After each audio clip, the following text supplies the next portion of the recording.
Loi 23. Concentrez vos forces.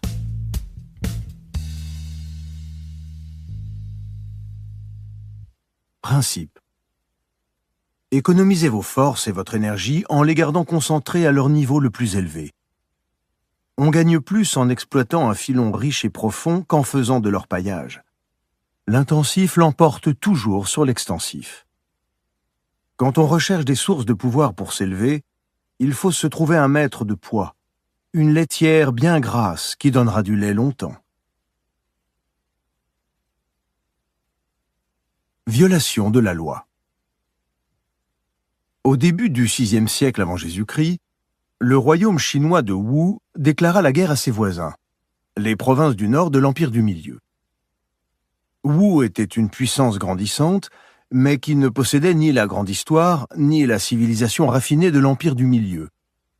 Celui-ci, depuis des siècles, constituait le cœur de la culture chinoise. En remportant la victoire sur l'Empire du Milieu, le roi de Wu deviendrait immédiatement un personnage historique. La guerre commença par une série de triomphes, puis s'enlisa. Une victoire sur un front laissait les armées de Wu vulnérables sur un autre. Le principal ministre et conseiller du roi de Wu, Wu Zixu, l'avertit que l'État barbare de Yue, au sud, connaissait l'affaiblissement de Wu et projetait de l'envahir. Le roi se contenta d'en rire. Encore une belle victoire et le grand empire du milieu serait à lui. En 490 avant Jésus-Christ, Wu Zixu envoya son fils au royaume de Tsi pour le mettre à l'abri. C'était pour faire savoir au roi qu'il désapprouvait cette guerre et que la folle ambition du monarque conduisait Wu à sa perte. Celui-ci, croyant à une trahison, fit arrêter son ministre, l'accusa de manquer de loyalisme et, dans sa colère, lui ordonna de se suicider. Wu Zixu obéit, mais avant de plonger le couteau dans sa poitrine, il cria « Arrache-moi les yeux, ô roi, et fixe-les sur la porte de Wu, en sorte qu'il voie l'entrée triomphale de ceux de Yue. » Comme Wu Zixu l'avait prédit, l'armée de Yue franchit triomphalement la porte de Wu quelques années plus tard. Tandis que les barbares cernaient le palais, le roi se souvint des dernières paroles de son ministre. Il avait l'impression que les yeux morts observaient sa disgrâce. Incapable de supporter la honte, le roi se suicida en se couvrant la face parce qu'il ne voulait pas croiser le regard plein de reproches de son ministre dans l'autre monde. Interprétation. L'histoire du royaume de Wu préfigure les nombreux empires qui se sont effondrés pour avoir été trop gourmands. Malades d'ambition, grisés par leur conquête, ils se sont agrandis dans des proportions grotesques, et quand ils sont tombés, ont abouti à une ruine totale. C'est ce qui s'est passé dans l'Antiquité pour Athènes qui convoitait la lointaine Sicile et finit par tout perdre. Les Romains, eux aussi, avaient étendu la Pax Romana à d'immenses territoires, derrière des frontières interminables, trop vulnérables aux assauts des tribus barbares. Pour les Chinois, le sort du royaume de Wu sert de leçon élémentaire. Voilà ce qui arrive lorsque l'on disperse ses forces sur plusieurs fronts, perdant de vue les dangers à long terme, à la recherche d'un profit immédiat. Si vous n'êtes pas en danger, écrit Sun Tzu dans l'art de la guerre, ne combattez pas. C'est presque une loi physique. Ce qui est démesuré finit inévitablement par s'effondrer. L'esprit doit se retenir de vagabonder de but en but, et le succès ne doit faire perdre de vue ni l'objectif, ni le sens de la mesure. Ce qui est concentré, cohérent et éprouvé par l'histoire a du pouvoir. Ce qui est dissipé, divisé, distendu, se désagrège et tombe. Plus un succès est démesuré, plus dure est la chute. Respect de la loi. Les Rothschild, famille de banquiers, ont connu des débuts modestes dans le ghetto juif de Francfort, en Allemagne. Les dures lois de la ville empêchaient les Juifs de se mêler à la population en dehors du ghetto, mais les Juifs les avaient tournés à leur profit. Ils ne comptaient que sur eux-mêmes et préservaient jalousement leur identité culturelle. Mayer Amschel, le premier des Rothschild à s'enrichir en prêtant de l'argent à la fin du XVIIIe siècle, avait bien compris le pouvoir de cette forme de concentration et de cohésion. Tout d'abord, Mayer Amschel Rothschild se mit au service d'une famille noble, la puissante famille princière de Latour et Taxis. Au lieu d'éparpiller sa clientèle, il devint le principal banquier de ces princes. Ensuite, il ne confia aucune de ses affaires à des étrangers, employant uniquement ses enfants et proches parents. Plus la famille serait étroitement unie, pensait-il, plus elle deviendrait puissante. Bientôt, les 5 fils de Mayer Amschel arrivèrent aux affaires. Et quand Mayer Amschel fut sur le point de mourir en 1812, il refusa de nommer un héritier principal et chargea tous ses fils de continuer la tradition familiale. Ainsi, ils maintiendraient leur cohésion et résisteraient à l'émiettement et à l'infiltration par des étrangers. Une fois les fils de Mayer Amschel à la tête de l'entreprise familiale, ils décidèrent que la clé de leur fortune consisterait à s'assurer des positions dans les finances de l'Europe tout entière, plutôt que de rester attachés à un pays ou à un prince. Parmi les 5 frères, Nathan avait déjà ouvert un bureau à Londres. En 1813, James partit pour Paris. Amschel resta à Francfort, Salomon s'établit à Vienne, et Karl, le plus jeune, alla à Naples. Couvrant toutes les sphères d'influence, les 5 frères contrôlaient tous les marchés financiers européens. Un réseau aussi étendu exposait bien sûr les Rothschild au danger contre lequel leur père les avait mis en garde. Dispersion, division, dissension. Ils évitèrent ce péril et s'établirent comme la force la plus puissante dans le monde des finances et de la politique en Europe, toujours grâce à la stratégie du ghetto. Exclure les étrangers, concentrer leurs forces. Les Rothschild mirent au point le système de courrier le plus rapide d'Europe, pour être au courant des événements avant leurs rivaux. Ils détenaient ainsi une sorte de monopole de l'information. Leurs communications internes et leurs correspondances étaient écrites en yiddish de Francfort, et selon un code que seuls les frères étaient capables de déchiffrer. Il n'y avait aucun intérêt à leur voler ces informations, personne ne les comprenait. Même les banquiers les plus astucieux ne peuvent retrouver leur chemin dans le labyrinthe des Rothschild, admit un financier qui avait essayé d'infiltrer le clan. En 1824, James de Rothschild décida de prendre femme. C'était un problème pour les Rothschild, puisque cela signifiait admettre un étranger dans le clan, un étranger qui risquerait d'en trahir les secrets. Par conséquent, James décida de se marier au sein de la famille et choisit la fille de son frère Salomon.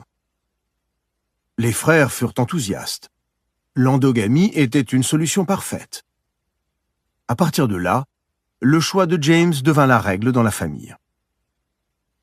2 ans plus tard, Nathan maria sa fille au fils de Salomon. Dans les années suivantes, les 5 frères arrangèrent 18 unions entre leurs enfants, dont 16 entre cousins germains. Nous sommes comme le mécanisme d'une montre. Chaque élément est essentiel au tout, disait Salomon. Dans une montre, chaque pièce est synchronisée avec toutes les autres et invisible à un observateur extérieur qui ne voit que le mouvement des aiguilles. Tandis que les autres puissances financières souffraient de désastres irrémédiables pendant la tumultueuse première moitié du XIXe siècle, les Rothschild, toujours étroitement liés, réussirent non seulement à préserver leur richesse, mais encore à l'étendre de manière spectaculaire. Interprétation. Les Rothschild étaient originaires d'une région d'Europe qui n'avait pas changé depuis des siècles, mais leur dynastie s'établit à la même époque qui connut la Révolution française, la Révolution industrielle et une série interminable de bouleversements. Les Rothschild, attentifs aux leçons du passé, résistèrent au modèle de dispersion de leur temps. Ils sont l'exemple par excellence de la loi de la concentration. Nul ne la personnifie mieux que James de Rothschild, celui de la famille qui s'établit à Paris. De son vivant, James fut le témoin de la défaite de Napoléon, de la restauration des Bourbons sur le trône, de la monarchie bourgeoise d'Orléans, du retour à la République et enfin du couronnement de Napoléon III. En France, les styles et les modes changèrent à un rythme effréné pendant cette période tourmentée. Sans apparaître comme une relique du passé, James guida sa famille comme si le ghetto était vivant en eux. Grâce à lui, la cohésion et la force de son clan restèrent bien vivantes. C'est uniquement grâce à un tel ancrage que la famille fut capable de survivre au chaos. La concentration était le fondement du pouvoir des Rothschild, de leur richesse et de leur stabilité. La meilleure stratégie est toujours d'être très fort, d'abord d'une façon générale, puis au point décisif. La première et la plus importante des règles qui s'imposent est de tenir ses forces réunies. Le premier principe est donc de maintenir ses forces dans le plus grand état de concentration. Karl von Clausewitz, 1780-1831, Théorie de la Grande Guerre, traduit par le lieutenant-colonel de Vatry. Les clés du pouvoir. Le monde souffre de divisions de plus en plus importantes, entre pays, groupes politiques, familles et même individus. Nous sommes tous soumis à la distraction et à l'éparpillement. À peine capables de garder notre esprit fixé dans une seule direction, sollicités que nous sommes de toutes parts à la fois. Le monde moderne est plus éclaté que jamais, et chacun a en quelque sorte intériorisé cet éclatement. La solution est une forme de retraite à l'intérieur de soi-même, vers le passé, vers des formes plus concentrées de pensée et d'action. Comme l'écrit Schopenhauer dans ses aphorismes sur la sagesse dans la vie, « Car plus un homme possède en lui-même, moins il a besoin du monde extérieur et moins les autres peuvent lui être utiles. Aussi, la supériorité de l'intelligence conduit-elle à l'insociabilité. » Napoléon connaissait la valeur de la concentration des forces sur le point le plus faible de l'ennemi. C'était le secret de ses succès sur le champ de bataille. Mais sa volonté et son esprit étaient également modelés sur cette notion. Telle une flèche, la détermination à atteindre un objectif, la totale concentration sur le but et l'utilisation de ces deux qualités contre des adversaires moins résolus que soi ou en état de distraction feront mouche à chaque fois et écraseront l'ennemi. Casanova attribuait son succès à sa capacité de se concentrer sur un seul objet jusqu'à obtenir sa reddition. C'est parce qu'il s'adonnait totalement à la quête des femmes qu'il désirait qu'elle le trouvait si irrésistible.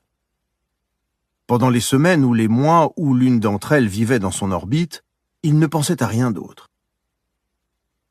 Quand il fut emprisonné dans les dangereuses cellules du Palais des Doges à Venise, une prison dont personne ne s'était jamais échappé, il fixa son esprit jour après jour sur un unique but, l'évasion. Il passa des mois à creuser un trou dans sa cellule.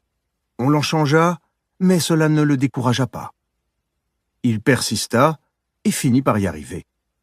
« J'ai toujours cru, écrivit-il plus tard, que lorsqu'un homme se met en tête de faire quelque chose et qu'il se consacre exclusivement à son projet, il doit réussir, quelles que soient les difficultés. Cet homme deviendra grand vizir ou pape. Concentrez-vous sur un seul but, une seule tâche, et parvenez coûte que coûte à vos fins. Dans le monde du pouvoir, on a constamment besoin de l'aide des autres, habituellement de ceux qui sont plus puissants que soi. Seul le sot papillonne d'une personne à l'autre, croyant qu'il pourra survivre en se dispersant. La loi de la concentration, en revanche, fait économiser beaucoup d'énergie. On obtient davantage en s'attachant à une seule source de pouvoir bien choisie. L'inventeur Nikola Tesla se ruina en croyant qu'il pouvait garder son indépendance en se passant de maître. Il repoussa même J.P. Morgan quand celui-ci lui offrit un contrat fort généreux. Certes, Tesla n'avait aucun maître, mais il dut passer sa vie à en flatter une douzaine. Il réalisa son erreur trop tard. Tous les grands artistes de la Renaissance durent affronter ce problème, mais nul autant que l'écrivain Pietro Aretino, Pierre l'Arétin. Toute sa vie, Aretino se sentit humilié d'avoir à plaire à tel ou tel prince. À la fin, il en eut assez et décida de rechercher les faveurs de Charles Quint. Il proposa à l'empereur les services de sa redoutable plume et découvrit enfin la liberté que donne l'attachement à une seule source de pouvoir. Michel-Ange trouva cette liberté avec le pape Jules II, Galilée avec les Médicis. À la fin, le maître unique apprécie votre loyauté et devient dépendant de vos services. À long terme, c'est le maître qui sert l'esclave. En vérité, le pouvoir est toujours concentré. Dans toute organisation, il est inévitable qu'un petit groupe tienne les rênes, et souvent ce ne sont pas ceux qui possèdent les titres. Dans le jeu du pouvoir, seuls les sots passent d'une cible à l'autre sans se fixer. Il faut découvrir qui contrôle les opérations, qui est le vrai maître en coulisses. Richelieu le comprit au début de sa carrière politique. Ce n'était pas le roi Louis XIII qui prenait les décisions, mais sa mère. Richelieu s'attacha à elle et fit ainsi une ascension fulgurante jusqu'au sommet. Il suffit de découvrir le bon filon et la richesse et le pouvoir sont assurés pour la vie. Image, la flèche. Vous ne pouvez pas toucher deux cibles d'une seule flèche. Si vos pensées se dispersent, vous ratez le cœur de l'ennemi. L'esprit et la flèche doivent devenir un. Seule cette concentration des pouvoirs physiques et mentaux fera que la flèche atteindra son but et transpercera le cœur. Autorité. La perfection ne consiste pas dans la quantité, mais dans la qualité. De tout ce qui est très bon, il y en a toujours très peu. Ce dont il y a beaucoup est peu estimé. Et parmi les hommes mêmes, les géants y passent d'ordinaire pour les vrais nains. Quelques-uns estiment les livres par la grosseur, comme s'ils étaient faits pour charger les bras, plutôt que pour exercer les esprits. L'extension toute seule n'a jamais pu passer les bornes de la médiocrité. Et c'est le malheur des gens universels de n'exceller en rien pour avoir voulu exceller en tout. L'intensité donne l'éminence et fait un héros si la matière est sublime.